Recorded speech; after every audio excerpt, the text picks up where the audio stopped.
Yep, I got this one wrong. Let's talk about it. This tan? Genetics. I just got my color analysis back. Guess what? Golden summer. Literally. I can't help it. We know you people can't help it. You people? Isn't that language supposed to be Ray to the cyst? Or did you mean good looking people? Because that seems to be the main difference between you and this guy. Apparently, the Dunkin' Donuts ad was a spoof on the American Eagle ad. A Dunkin commercial talking about genetics. Yeah, the common thread with all of these people that seem to be so offended by these commercials are bad genetics. I mean, while all of you are trying to make it about race, the truth that you're not ready for is that you're just all unattractive. Which, a few things come up for me. First of all, like, I'm of the school that if you have to explain the joke, it's not that good. Dunkin, which came out during the same week as the Sydney Sweeney commercial, which also talked about genetics. I said it in the last video, the person or firm that did the commercial for Sydney Sweeney was going to be very popular. And now we have this one, but it turns out this one is an even better situation. But nonetheless, it's got a lot of ugly feelings hurt on TikTok right now. Like, I have to tell you that the people who pointed me to the Dunkin' Donuts ad were upset about it. And then maybe 80% of the comments on my video are like, this is really upsetting, which to me indicates too soon. And both of these people conveniently are white with blue eyes, right? Actually, that actor is Gavin Casalegno, and he is Italian. That's why he's got that little bit of melanin, and that little bit of melanin is what gives him that tan that really makes those blue eyes pop, and that's what you're really hating on. Ah, Exhibit A. I called the court's attention to Exhibit A. You know, if the vast majority of people don't get it, then something didn't convert. The humor didn't convert. The timing wasn't right. All right, so I'll level with you guys for a second. I can totally understand you guys downplaying or sidestepping the whole jeans and jeans thing in the Sydney Sweeney commercial because, you know, those words are homophones. They don't know what that means. What? They don't know what that means. Oh, yeah. Okay, so those are two words that sound the same, but have different spellings and meanings. Just, you know, I understand you guys don't always remember what you learned in school. The best part is this guy trying to talk down to everybody, not realizing that he's being had, and also not realizing that this is about none of what he's trying to make it about. It really is, and I can't drive it home enough. Commercials and advertisements were meant to use good-looking people because they're supposed to be a sign of aspirational living. We're supposed to look at them at home and say, I want to live that life. I want to eat what they're eating. I want to drink what they're drinking. I want to be where they are. That's the way that it works, and that's why they typically use good-looking people. So the fact that this guy can't get that simple concept but thinks that he's talking down to people makes this absolutely hilarious to me. And also, like, how do you make a white guy the king of summer? I'm sitting here looking at my melanated ass like, since when? Wait a second. Are you saying that your melanin, which is a result of your genetics, is what should make you the king of summer instead? Sounds kind of racist to me. Liberals just get offended by everything, no matter what. And so the fact that I got it wrong and I got offended by everything, I love this journey for them, that like I'm validating their worldview that liberals just get offended by everything and we can't take a joke.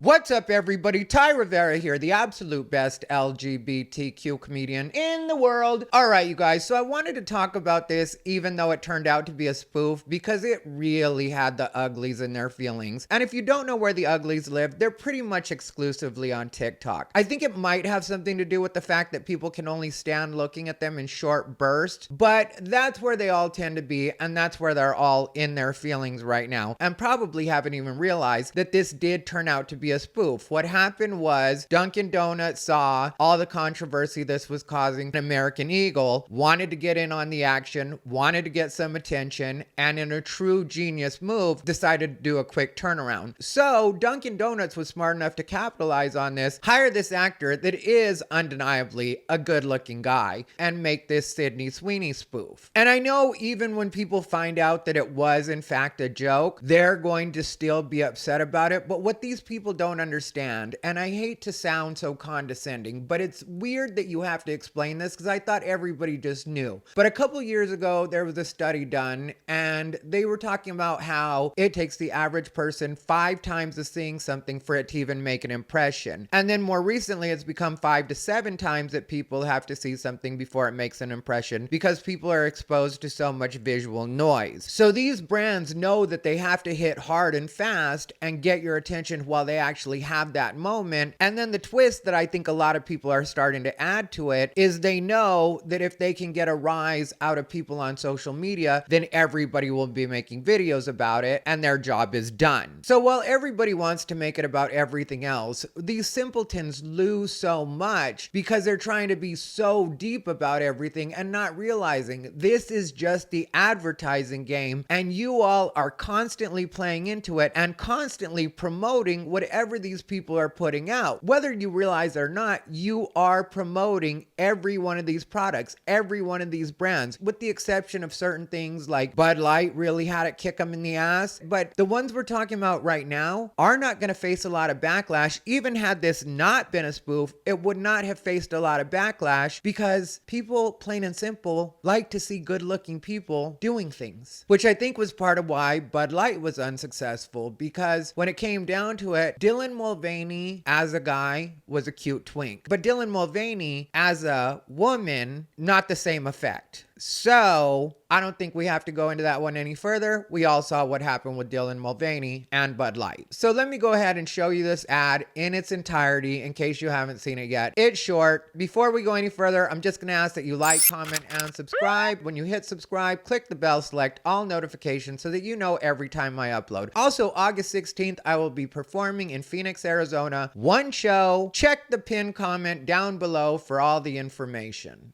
Look, I didn't ask to be the king of summer. It just kind of happened. This tan? Genetics. I just got my color analysis back. Guess what? Golden summer. Literally. I can't help it. Every time I drink a Dunkin' Golden Hour refresher, it's like the sun just finds me. So if sipping these refreshers makes me the king of summer, guilty as charged.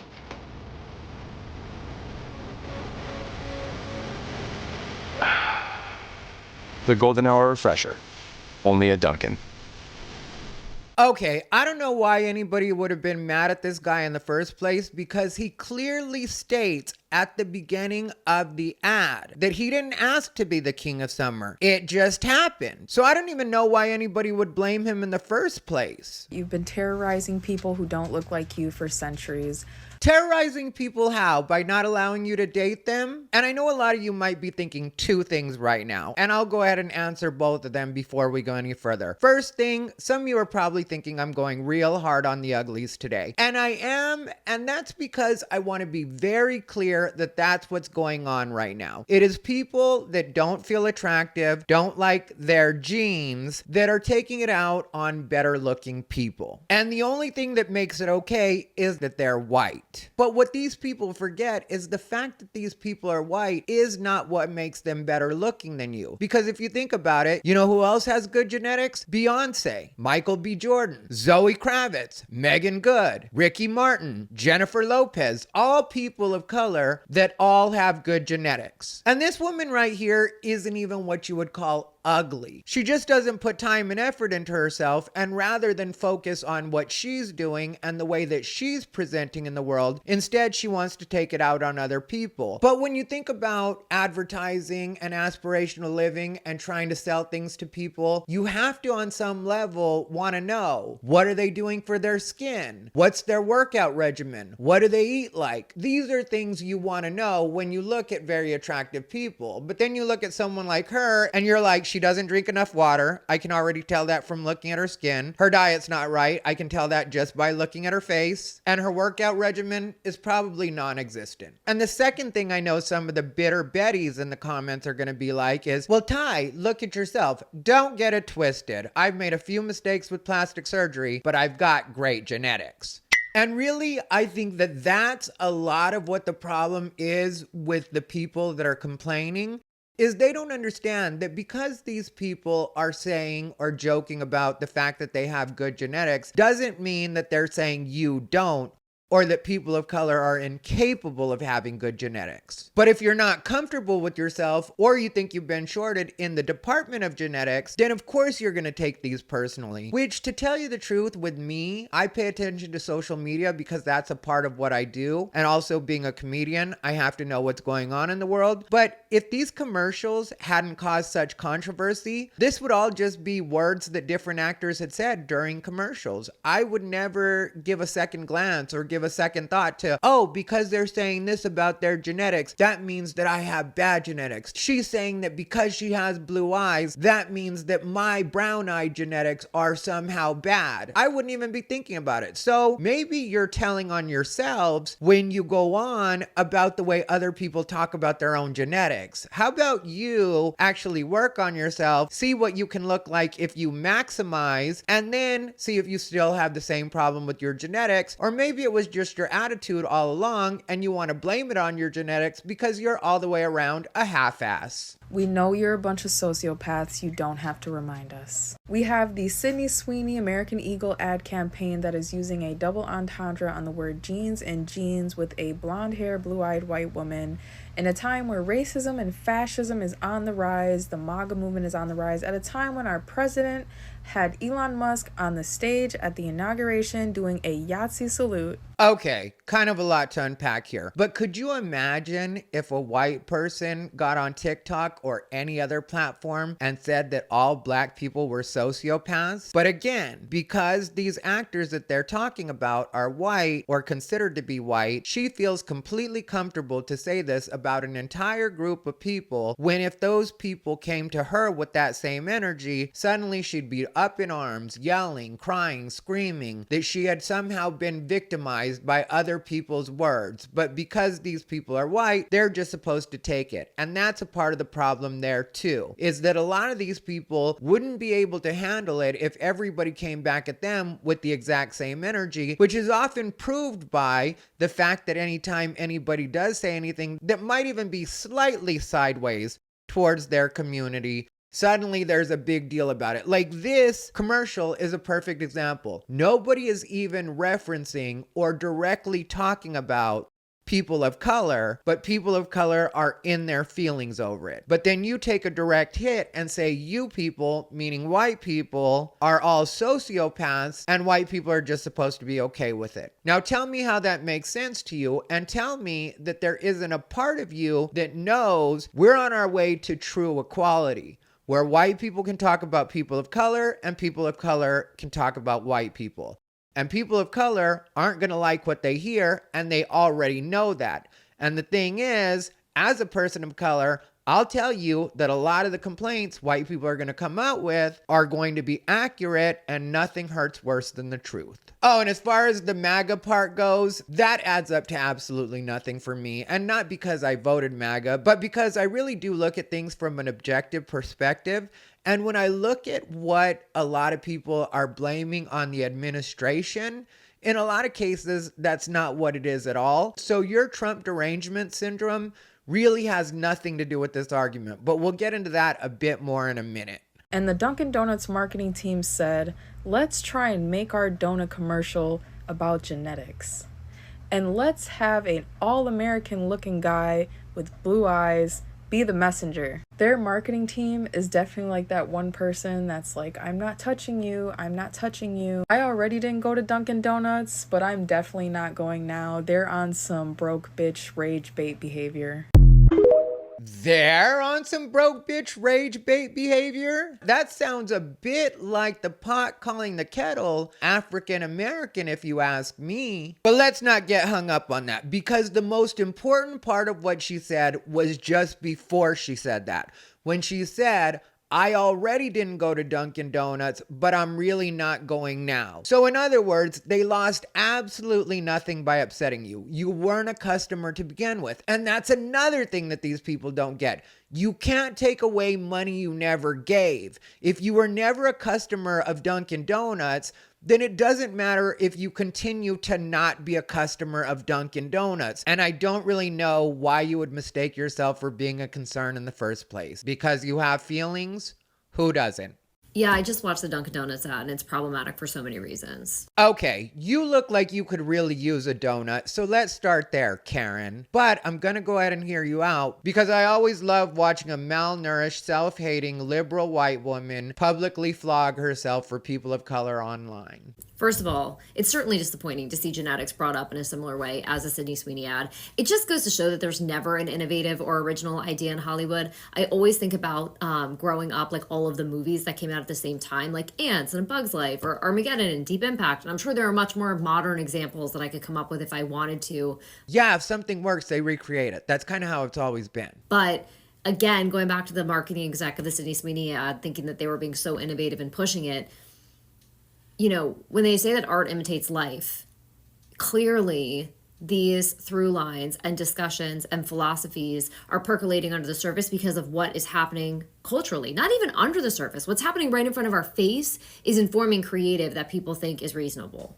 Let me help you out because you're thinking a little too deep into it, but at the same time, you're right. And it has a lot less to do with race than you're kind of insinuating. But at the same time, race does play a role, but only because the left made race play that role. So here's what happened. For the last several years, we were all told that black is beautiful and fat is healthy. And at the same time, white was bad and thin or in shape was a product of an unhealthy mindset. And on top of that, femininity was good while masculinity was bad or toxic. And most of the general public, for some reason, maybe mass hypnosis, was fine to go along with that. So advertisers tailored to that. But not only did those markets not sell products, they didn't buy products either. And I know there was a shutdown and some other factors that played into it, but for a minute there, everything was in a slump. And so then we cut to more recently, where white people have gotten tired of being told that they should hate themselves. Men got tired of being told that masculinity was bad, and especially white men got tired of being told that they weren't shit. And then at the same time, pretty girls got tired of being told that they should downplay their looks so that heavier and less attractive girls could feel good about themselves. And so people just started being honest again, because what we all realized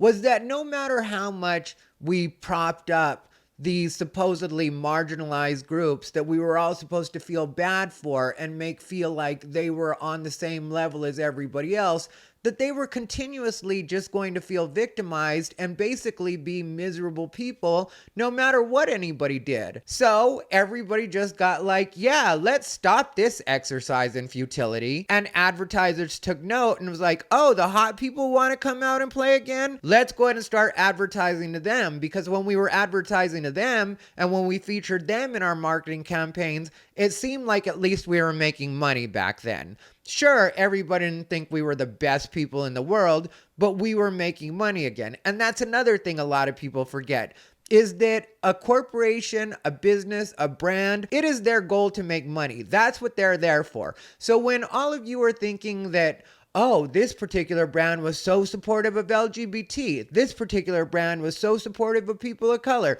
no, those brands thought that that was going to be a way that money was going to come in because that's where people seem to be at socially. But it turns out that where people are at financially or fiscally doesn't always align with where they are socially. Yeah, I may really think it's cool to have fat friends and not have a problem with that at all, but that doesn't mean I want to see them in commercials. That doesn't mean I want to buy what they're wearing, because a lot of times, if you go to a big and tall store, you'll see that fat fashion isn't where it's at. So all that's happening now is people are fixing the overcorrection, and you're starting to see better looking people in advertisements again, which is the way that it should be. And I think what people will notice, if they'll just stop panicking and let things happen the way that they're gonna happen, is that because we do live in a diverse world and most of us do enjoy seeing diversity, there's not just one standard of beauty. For as much as people try to push that because now we have blonde hair, blue-eyed people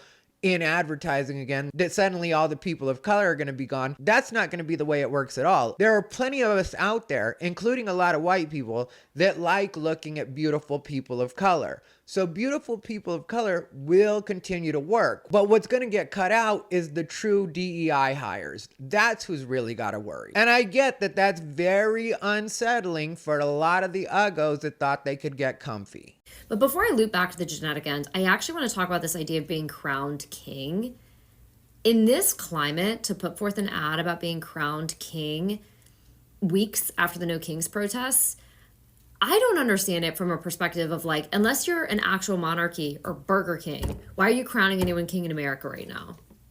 And this is how unhinged these people are. Does she really think that this guy has been crowned the king? Does she really think that this commercial for a summer drink was a coronation? Does she think that we're all going to find this guy and bow in the streets to him? Are you worried that we're all going to start calling him Your Highness? Karen, you're out of control. Stop yourself. But yeah, this tan, genetics. I just got my color analysis back. Gross. Getting your color analysis back is gross. Does she even know what a color analysis is? Let me help her out, because I personally went to school for hair for a short while. Little known fact about me, a bit of trivia, but I'll read it to you from Google so you know what a color analysis is. A color analysis is a method used to determine the colors that best complement a person's natural coloring, skin tone, eye color, and hair color. The goal is to identify a personal color palette that enhances a person's features and creates a harmonious appearance. And I can tell by the amount of makeup that she's wearing in this video, which is little to none by the way, that she's probably never had a color analysis of any sort in her life. I can also tell by her hair color and shade that she didn't learn that lesson at the salon either. And again, I think that might be the problem with this woman as well, is that she's really not maximizing what she has, so she doesn't want to see anybody else maximize what they have. It's always the people that do the least that hate the most. So none of this should be a surprise to anybody. You know, the ad industry needs to do better. These are two big brands with big budgets who went out to do full production shoots with celebrities, and these were the ideas that they decided were the best idea. And it seems like it was money well spent, Karen. I mean, they have you and me and everybody else on the internet talking about them right now, which is the point and the purpose of this entire exercise. As a matter of fact, I personally tomorrow am going to go to a Dunkin' Donuts. I'm going to make it a point, because I don't usually go to Dunkin' Donuts, but I am going to make it a point to go to Dunkin' Donuts and have one of these drinks specifically, just to show Dunkin' Donuts that I'm happy to see hot people in advertisements again. Anyway, that's where I'm at on it. Let me know what you guys think down below in the comments. If you want to see me doing a video about the whole Sydney Sweeney situation, click the video on your screen. Other than that, as always, thank you for watching. This has been Ty Rivera, the absolute best LGBTQ comedian in the world. They bought into his bullshit.